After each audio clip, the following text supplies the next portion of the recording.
प्रिय छात्रों, इसके पहले हम लोग फिजिक्स का चौथा चैप्टर हम लोगों ने कंप्लीट किया, जिसमें आप लोगों ने संधारित्र के बारे में पढ़ा। अगर उसको आप स्टडी करिएगा और उसमें कोई समस्या होगी तो बताइएगा। आज एक नया चैप्टर शुरू करते हैं जिसका नाम है विद्युत धारा।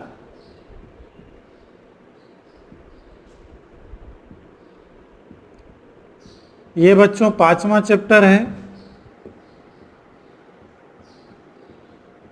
5वां चैप्टर है और ये फिजिक्स की दूसरी यूनिट है। इस यूनिट में 2 चैप्टर आते हैं, एक विद्युत धारा और दूसरा आता है विद्युत परिपथ। तो सर्वप्रथम इस फिजिक्स के दूसरे यूनिट का हम लोग दूसरे यूनिट का पहला चैप्टर पढ़ते हैं जिसका नाम है विद्युत धारा। अब विद्युत धारा होती क्या है?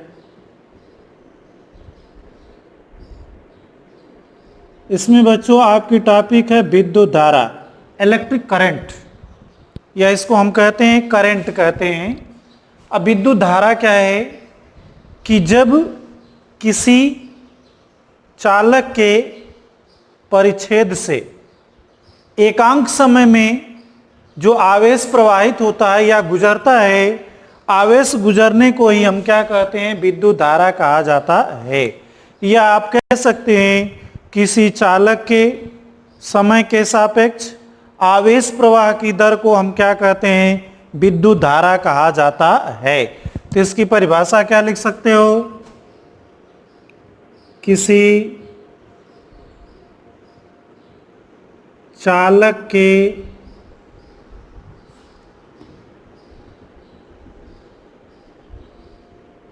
परिच्छेद से एकांक समय में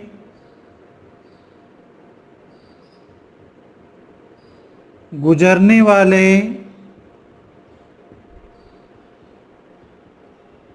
आवेश की मात्रा को विद्युत धारा कहते हैं।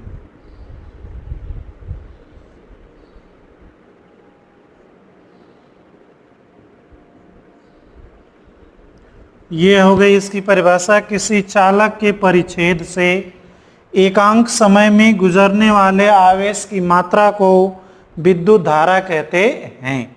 अब जैसे बच्चों इसका उदाहरण ले सकते हैं, जैसे ये चालक है,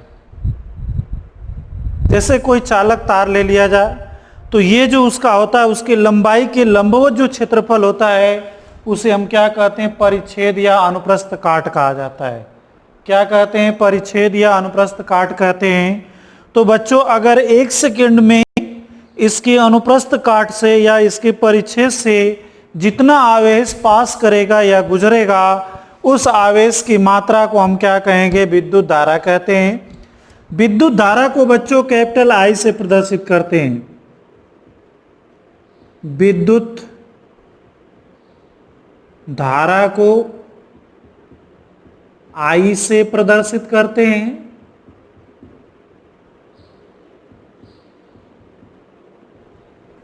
अब यदि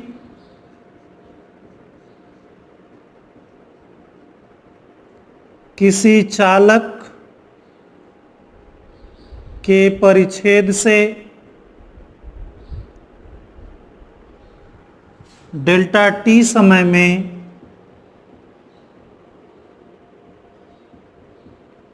डेल्टा Q आवेश गुजरता है तो धारा का औसत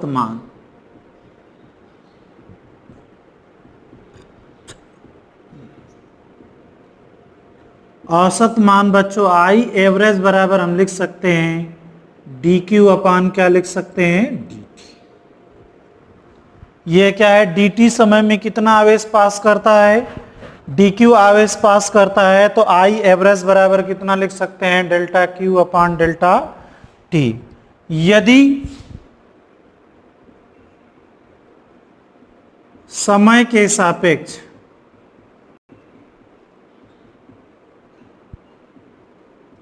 आवेश के मान में परिवर्तन होता है।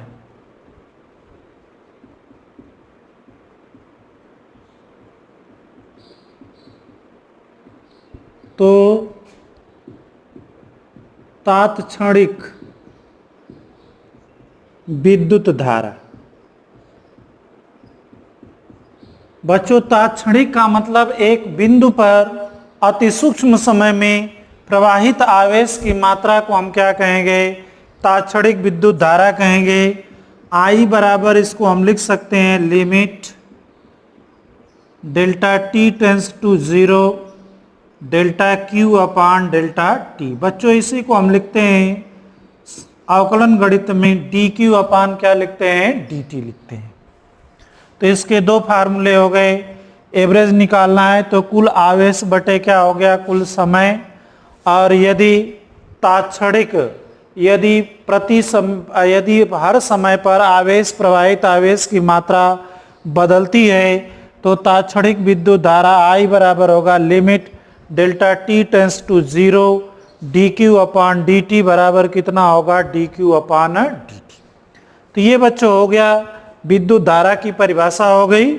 लेकिन इसकी जो मानक परिभाषा है, जो कक्षा 11 में विद्युत धारा को मूल भौतिक राशि माना गया था, तो इसकी जो स्टैंडर्ड परिभाषा है वो आपको जब दूसरे यूनिट है अगले वाले चैप्टर में आपको पढ़ना है तो वहाँ पढ़ाया जाएगा।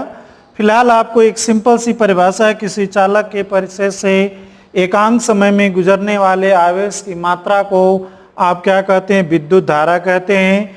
इसे I से प्रदर्शित करते हैं। यदि dt समय में परिचय से dq आवेश प्रवाहित होता है तो विद्युत धारा का औसत मान I एवरेज बराबर कितना हो गया? dq अपान dt। यदि समय के सापेक्ष आवेश के मान में परिवर्तन होता है तो तात्क्षणिक विद्युत धारा I बराबर limit delta T tends to 0 D Q upon D T, या इसी को अवकलन के भाषा में लिखते हैं D Q upon D T.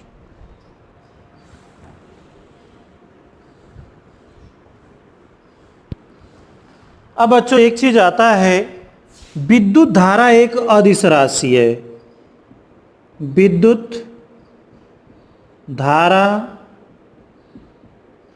अदिश राशि है। कैसी राशि है? ये सदिश राशि न होकर के कौन सी राशि है? अदिश राशि है। इसका मात्रक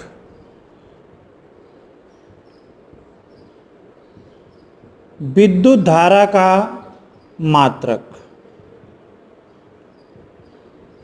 अब बच्चों विद्युत धारा का मात्रक एम्पीयर होता है। विद्युत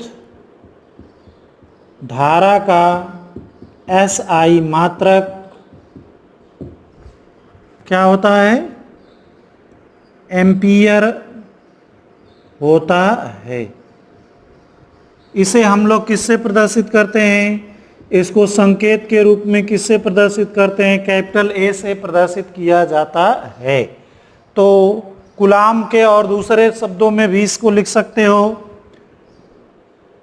एक एम्पीयर बराबर कितना होगा? एक कूलाम बटे एक सेकेंड। तो आप लिख सकते हो एम्पीयर बराबर क्या होता है? कूलाम प्रति सेकेंड होता है। और इसे कैपिटल A से प्रदर्शित किया जाता है। अब बच्चों एम्पीयर की परिभाषा आप लिख सकते हो।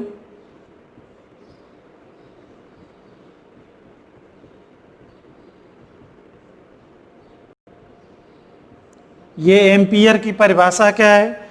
अब इस ऊपर वाले से लिख सकते हो कि यदि किसी चालक के अनुप्रस्थ काट क्षेत्रफल से 1 सेकेंड में 1 कूलाम का आवेश गुजरता है तो उस चालक में बहने वाली विद्युत धारा कितनी कहलाती है? 1 एम्पीयर कहलाती है।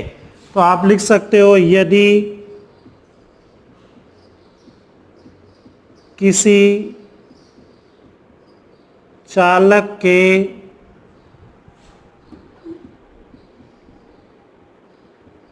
परिच्छेद से 1 सेकेंड में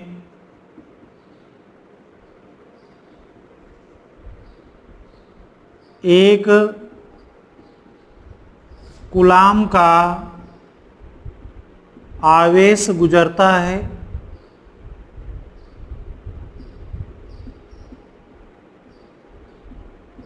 तो चालक में बहने वाली धारा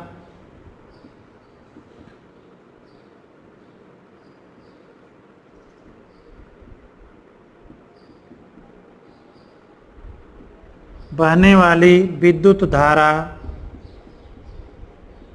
1 एम्पीयर कहलाती है।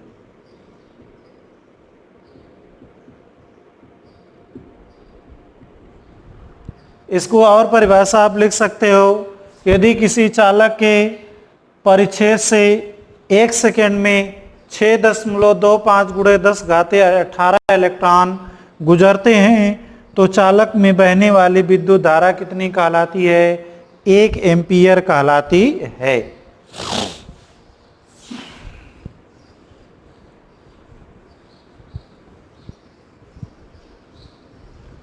अब बच्चों इसकी दिशा देखेंगे, विद्युत धारा की प्रवाह की दिशा क्या होती है? यह माना जाता है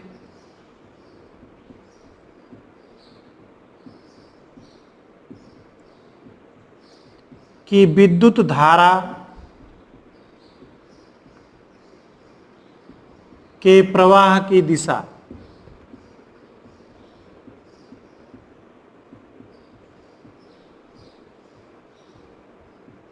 धन आवेश के अनुदिश तथा ऋण आवेश के विपरीत होती है।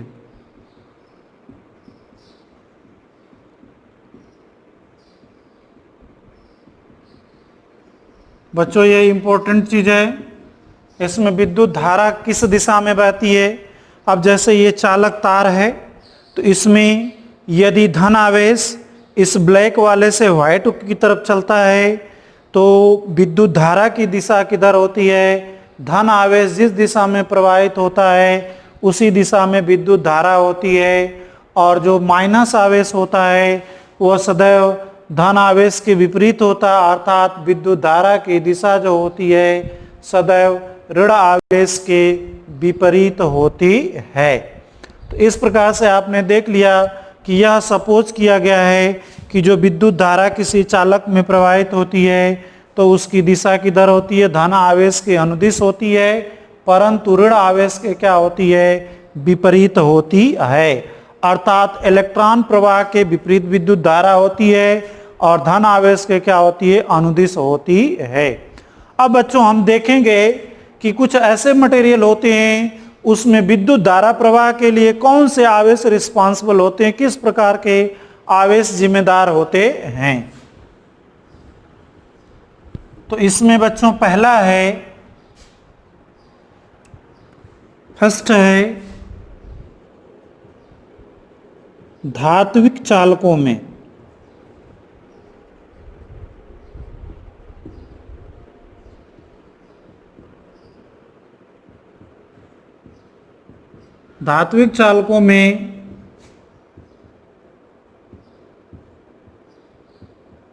विद्युत धारा मुक्त इलेक्ट्रॉनों के कारण प्रवाहित होती है।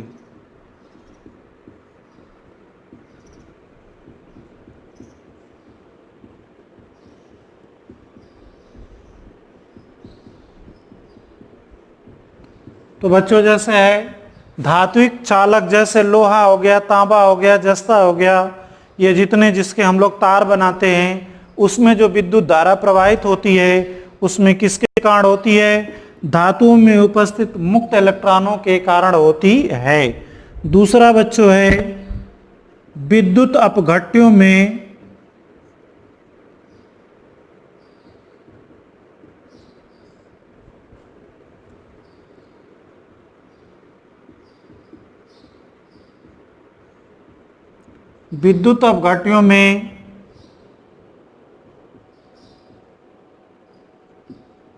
विद्युत धारा धन तथा ऋण आयनों के कारण प्रवाहित होती है। जैसे बच्चों विद्युत अपघट्ट का मतलब यह वह पदार्थ जिसको पानी में डालने पर वो अपने आयनों में विभक्त हो जाता है, ऐसे पदार्थ को हम क्या कहते हैं, वैद्युत अपघट्ट कहा जाता है। या हम कह सकते हैं कि ऐसे पदार्थ जिसमें विद्युत धारा प्रवाहित करने पर वो अपने आयनों में विभक्त हो जाता है, तो ऐसे पदार्थ को विद्युत अपघट्ट पदार्थ कहते हैं। जैसे बच्चों पानी में नमक डाल दिया, पानी में क्या कर दिया, नमक डाल दिया, NaCl+H2O। जैसे ही पानी डालेंगे तो ये क्या होता है, ये नमक अपने दो आयनों में विभक्त हो जाता है, एक Na+ में और दूसरा किस में है, Cl- में विभक्त हो जाता है। तो ये धन आयन है और ये क्या है, ऋण आयन है। तो अब जैसे ही पानी में नमक डालते हैं, या जैसे मान लीजिए आयन जैसे है अमोनिया, जैसे आपका है सिल्वर नाइट्रेट AgNO3, AgNO3 जैसे ही डालेंगे तो Ag और NO3 क्या होगा, अपने आयनों में विभक्त हो जाएगा। तो बच्चों उसमें क्या होता है, एक धन आयन होगा और दूसरा क्या होता है, ऋण आयन। तो उसके कारण, इनके गमन के कारण वैद्युत अपघट्टों में जो विद्युत धारा प्रवाहित होती है वो किसके किसके कारण होती है, धन तथा ऋण आयनों के कारण प्रवाहित होती है। तीसरा है बच्चों अर्धचालक। अर्धचालकों में विद्युत धारा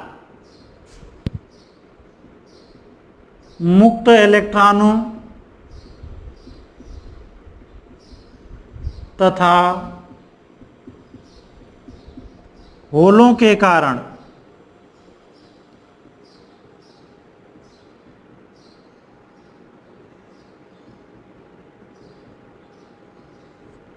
बच्चों अर्धचालक ऐसा पदार्थ होता है जो किसी समय चालक का काम करता है, टेम्परेचर बढ़ने पर वो चालक की तरह व्यवहार करता है, और जैसे उसका टेम्परेचर घट जाता है वैसे वो किसका काम करता है, कुचालक की तरह व्यवहार करता है।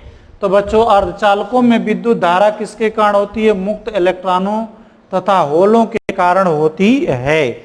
इसके बाद बच्चों गैसों में जैसे विसर्जन नलिका है, विसर्जन नलिका वगैरह में जो आपका विद्युत धारा प्रवाहित होती है किसके कारण होती है, इलेक्ट्रॉनों के कारण होती है। तो इस प्रकार से आपने देखा विद्युत धारा जो होती है विभिन्न पदार्थों में किसके कारण होती है, चालकों में मुक्त इलेक्ट्रॉन के कारण होती है, विद्युत अपघट्टों में धन तथा ऋण आयनों के कारण होती है, अर्धचालकों में मुक्त इलेक्ट्रॉन और होल के कारण होती है, और गैसों में जो होता है वो किसके कारण होती है, इलेक्ट्रॉन और आयनों के कारण होती है। तो आप चौथा भी लिख सकते हो, गैसों में या विसर्जन नलिका में, विसर्जन नलिका में विद्युत धारा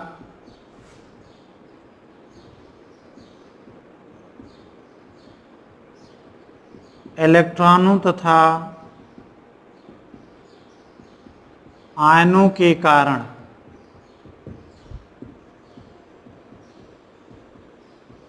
प्रवाहित होती है। अब बच्चों जो आता है, तो इस प्रकार आपने देख लिया कि विद्युत धारा एक मूल भौतिक राशि है। विद्युत धारा क्या है, एक मूल भौतिक राशि है जिसका मूल मात्रक क्या है, एम्पियर है, और इसका परिभाषा क्या है, आवेश प्रवाह की दर को हम क्या कहते हैं, विद्युत धारा कहते हैं। और विभिन्न पदार्थों में विद्युत धारा प्रवाह का कारण क्या है, यहाँ पर आपको बता दिया गया। अब बच्चों दूसरा इसका इम्पोर्टेंट चीज आता है, वो है आपका धारा घनत्व। दूसरा क्या आता है,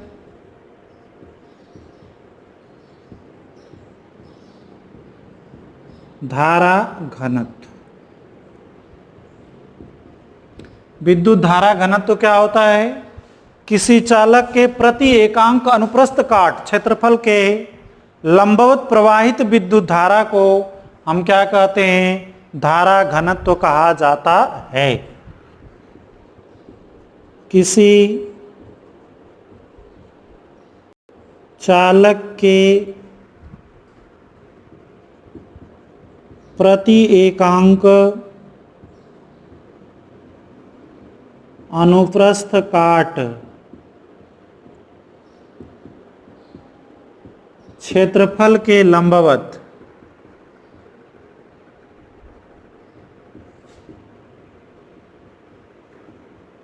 प्रवाहित विद्युत धारा को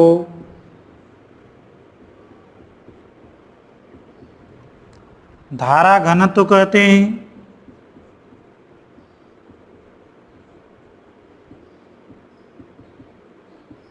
इसे जे से प्रदर्शित करते हैं, इसे जे से प्रदर्शित करते हैं।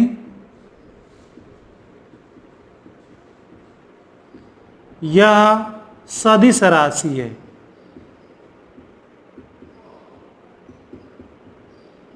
अब बच्चों ये क्या हो गई, आपकी सदिश राशि हो। क्यों सदिश राशि हो गई, क्योंकि ये सदैव क्या होता है, प्रति एकांक अनुप्रस्थ काट क्षेत्रफल के लंबवत प्रवाहित होता है, इसलिए इसे हम क्या कहते हैं, सदिश राशि कहा जाता है। तो इसका सूत्र लिख सकते हो, यदि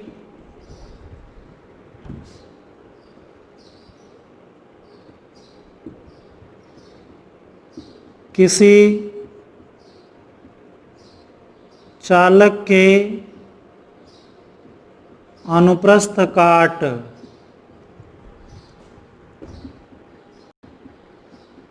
क्षेत्रफल ए से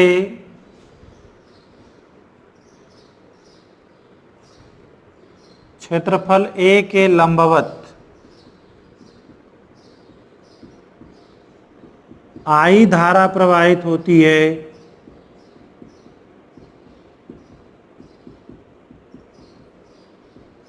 तो धारा घनत्व।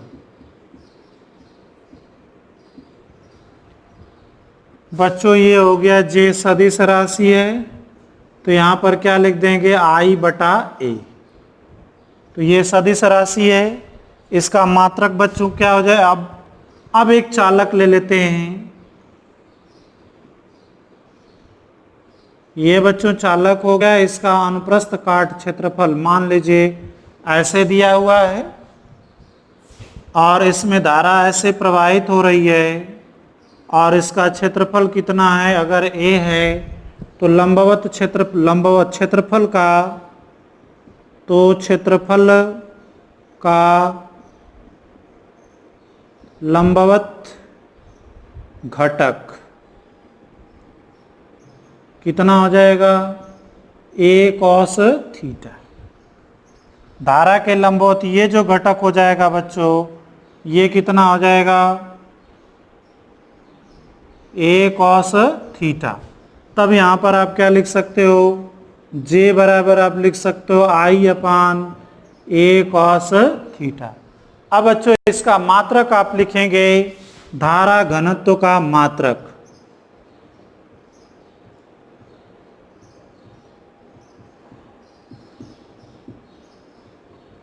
कितना हो जाएगा, एम्पियर प्रति मीटर स्क्वायर। एम्पियर प्रति मीटर स्क्वायर। इसका बच्चों बीमी सूत्र लिखोगे, बीमी सूत्र कितना हो जाएगा, m घाते 0, l घाते -2, t घाते 0, a घाते कितना हो जाएगा 1। तो इसका बीमी सूत्र हो गया m घाते 0, l घाते -2, t घाते 0, a घाते 1। तो इस प्रकार से आपने देख लिया कि विद्युत धारा घनत्व क्या कहलाता है, कि किसी चालक के प्रति एकांक अनुप्रस्थ काट क्षेत्रफल के लंबवत प्रवाहित विद्युत धारा को धारा घनत्व कहते हैं। इसे बच्चों जे से प्रदर्शित करते हैं। यह एक सदिश राशि है। यदि किसी चालक के अनुप्रस्थ काट क्षेत्रफल ए के लंबवत I धारा प्रवाहित होती है तो धारा घनत्व तो J बराबर कितना होगा, I/A। यदि ये क्षेत्रफल इस प्रकार से दिया गया है, लंब से इसका कोण कितना बन रहा है, थीटा बन रहा है, तब J बराबर कितना होगा, I/A cos थीटा। इसका शुद्ध मात्रक कितना होगा, एम्पियर प्रति मीटर स्क्वायर। इसका बीमी सूत्र होगा m⁻0 L⁻−2 T⁻0 A power कितना होगा, 1।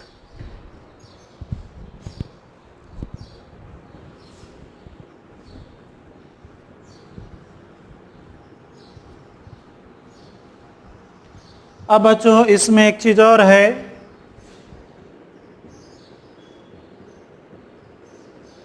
धात्विक चालकों में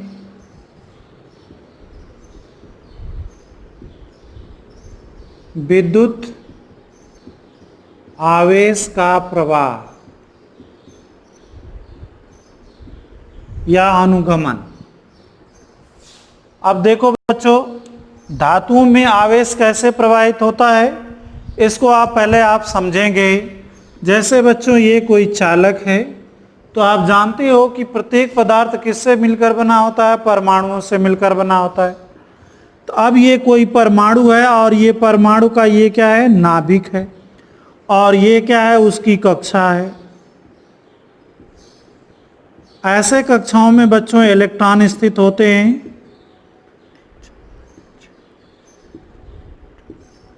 ऐसे स्थित होते हैं, तो जो बाहरी कक्षा का इलेक्ट्रॉन होता है उसको हम क्या कहते हैं, संयोजी इलेक्ट्रॉन कहते हैं। क्या कहते हैं, संयोजी इलेक्ट्रॉन। किसी भी पदार्थ के बाहरी कक्षा में उपस्थित इलेक्ट्रॉन क्या कहलाता है, संयोजी इलेक्ट्रॉन कहलाता है। तो बच्चों ये संयोजी इलेक्ट्रॉन क्या होता है, नाभिक से दूर होता है। तो ये नाभिक और संयोजी इलेक्ट्रॉन के बीच में लगने वाला कूलाम बल बहुत कम होता है, और उसमें ऊर्जा के कारण यह इलेक्ट्रॉन अपनी कक्षा छोड़ करके इस धात्विक पदार्थ के अंदर जो खाली स्थान होता है उसमें क्या करता है, घूमने लगता है, जिसे आप क्या कहते हैं, अगर ये इलेक्ट्रॉन मुक्त हो गया और ये यहाँ चला आया तो इसको आप क्या कहते हो, मुक्त इलेक्ट्रॉन कहा जाता है। इसे क्या कहते हैं, मुक्त इलेक्ट्रॉन कहते हैं। अब ये मुक्त इलेक्ट्रॉन होता कैसे, अब जब ये बाहर निकल गया तो अब ये क्या करता है कि मुक्त इलेक्ट्रॉन ये पूरे के पूरे क्रिस्टल में जो खाली स्थान होता है उसमें ऊर्जा के कारण जो उसको गतिज ऊर्जा मिलती है उसके कारण इसमें पूरा भ्रमण करता है। अब इसमें अनियमित गति करता है। इसकी गति ठीक उसी प्रकार से होती है जिस प्रकार से गैस का अणु या पानी का अणु या द्रव का अणु अनियमित गति करता है, उसी तरह से ठीक ये मुक्त इलेक्ट्रॉन भी गति करता है। इसलिए इसका नेट जो अपवाह वेग होता है या उसमें वेग होता है वो क्या होता है, शून्य होता है।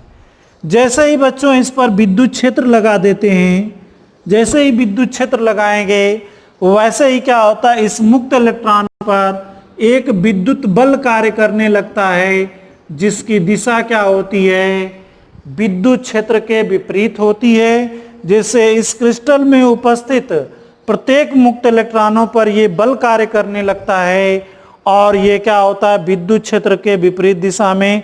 इसलिए ये मुक्त इलेक्ट्रॉन क्या होते हैं, विद्युत क्षेत्र के विपरीत दिशा में और चालक के लंबाई के अनुदिश गमन करने लगते हैं, जिससे इसमें विद्युत धारा प्रवाहित होने लगती है। तो बच्चों आज के लिए बस इतना ही। अगर आप पढ़ते हैं और कहीं भी कोई समस्या आती है तो कमेंट में आप लिख देंगे, अगले दिन आपकी समस्या बता दी जाएगी। इसी के साथ धन्यवाद, आज के लिए बस।